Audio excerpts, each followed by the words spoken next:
Hello, everyone, and welcome back to this week's episode of the Rosa and Rubini podcast, Making Sense of This World. My name is Manas Chavla, and as always, I'm really pleased to be joined by CEO and Head of Research, Brunella Rosa. This week, we're talking about the one thing on everyone's minds, even as geopolitical volatility goes up, about the markets. Trump's Liberation Day, which is supposed to be on April 2nd, seems to have brought everything but liberation, ending the globalization that was started by Nixon's trip to China. Let's start with that historical background, Brunello. Tell me about Nixon's 1972 trip to China. Yeah, so we decided to take a slightly more structural approach to what's going on. Clearly, the market route is dragging everybody's attention. So the question is why? And somebody says it's a knee-jerk reaction. Somebody says it's just the market as usual overreacting. It was overbought, and therefore a nice correction is necessary. So let's put some context. We believe that the globalization era comes to an end. So the question is, when does it start? Okay, when did it start? And I think we can say it started with Nixon trip to China in 1972. So at the time, there was clearly the communist bloc, the Soviet Union and China. Soviet Union was by far the largest of the two partners, and China was still a relatively poor country, but they were big in terms of population and very influential. Mao Zedong was, as you know, highly influential also in European and other parts of the world politics. So breaking the alliance, so to speak, between the two seemed to be the strategic objective that was worth pursuing, which is what Nixon did. He went to China in February 2000 and, 1972, and he visited mostly together with Zhu Enlai, which was the premier of China at the time, and actually was also the person that brought um, Deng Xiaoping later on back to life, so to speak, after being effectively marginalized to some extent, even in prison during the Cultural Revolution. So Zhu Enlai, and then there was also a meeting with Mao Zedong himself, which was already quite ill, so it wasn't really kind of the person to meet at the time. Um, but after this event, people credited Nixon for having broken the alliance between the Soviet Union and China and effectively having started the process that we have called globalization since. I mean, fast forward sort of 53 years to the present, it seems like a lot of that momentum has been overturned when Donald Trump put into place sort of these really record tariffs on April 2nd.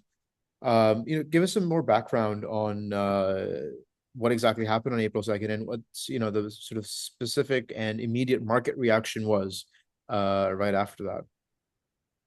Yeah, so the announcement was made on April 2nd with a great fanfare, and then they announced this reciprocal tariffs. But there's nothing reciprocal in there, really. The calculation that they made is super simple, but I, I would say most importantly, wrong. First of all, these are not tariffs. It's just the ratio between the goods trade imbalance and total U.S. imports, which has nothing to do with the tariffs that the countries apply. They totally ignore the service trade, on which the US has, in most of the cases, a huge surplus, and didn't completely ignore the energy trade, in which also the US has a surplus. So the calculation is partial and wrong. Now, it was kind of meant to somehow justify these tariffs that Trump wanted to make. By using those numbers, China got up at 34%, and the EU at 20%, and the countries 10%, which is more or less the numbers Trump had in mind. As they anything to do with tariffs, anything to do with currency manipulation and all the rest of it? Of course not, because then you saw some kind of weird examples such as Lesotho, Vietnam, and other countries cropping up in the table with for no reason, and that's because of the way the formula was implemented. Now, the market clearly didn't like the idea, first of all, didn't like the way they were announced with those, you know, massive mistakes. I mean, you're the president of the United States. You have some obligation to fairness and truth. People understand if you're not telling the truth. You cannot control public opinions all over the world. You may have some grip on US media these days, and not even that, and people can still make calculations themselves, and they see that this is not the way for the US government to proceed, and they were severely punished. But then the mess started, and this is the biggest problem. Once you trigger something, it's very hard to undo. So China immediately retaliated with a 30% tariff on all US imports of goods. The EU is threatening to do the same. Canada, as we said, had already retaliated. So, to some extent, now is a snowballing effect that is very hard to stop. And the market has effectively in and out for quite some time. Definitely Thursday, definitely Friday last week, on the Monday this week. Let's see what happens in following days. So, and now recession fears have shot up. JP Morgan says 60% recession probabilities. Other commercial banks are doing the same. So the question is really whether Trump will blink, will negotiate, will come back, or will insist in his own view. Yeah. I mean, seems like the big question now is what happens next. And just like you said, just how does Trump decide to do on any of these things? We've seen volatility in the past. Sometimes Trump, says a certain tariff, removes it immediately. Sometimes there's, lots of key exemptions made just within hours. But it seems like the administration is sort of, staying quite persistent and strong on this track this time. Is that what you see as well?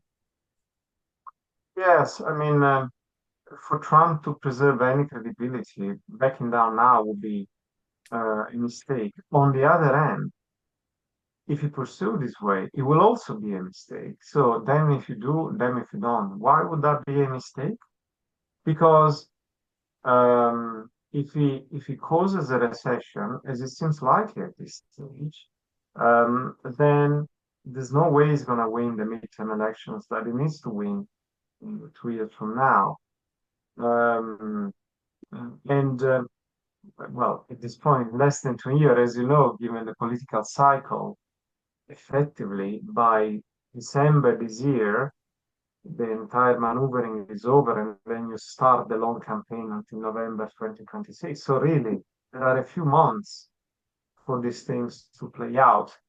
And if there's a recession, let's say in Q2, Q3, and so on this year, for sure you get into 2026 already with a big memory of this recession plus inflation, because these tariffs are definitely inflationary in the US. So you're going to have a stagflation, which is horrendous to watch for central banks, even worse so for people. So no president that has caused, not just suffered, but caused a recession can win a midterm election. And if Trump loses the midterm elections, his idea of making MAGA a permanent movement, something that stays there forever, is gone.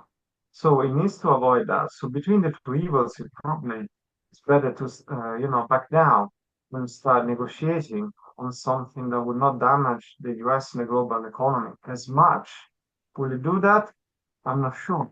That's why there have been rumors circulating of Scott Bessent, the Secretary of Treasury, potentially resigning given the turmoil. We'll see what happens in coming days, but the situation is definitely in flux and not looking good for anybody in the world. Yeah. And it's clear, it's unclear exactly who the winner is from all of this, and if there is one, it's certainly not in the United States of America. At least by sort of all the market reactions. I know I remember in the first Trump administration when the first sort of major firings happened, it really opened the floodgates for not just one cabinet member to leave, but many more. And so far, just sort of a little bit more than 50 days in, I think if Besant leaves, it really does again open the floodgates for a lot more reorganization within the US to add to all the volatility we already have.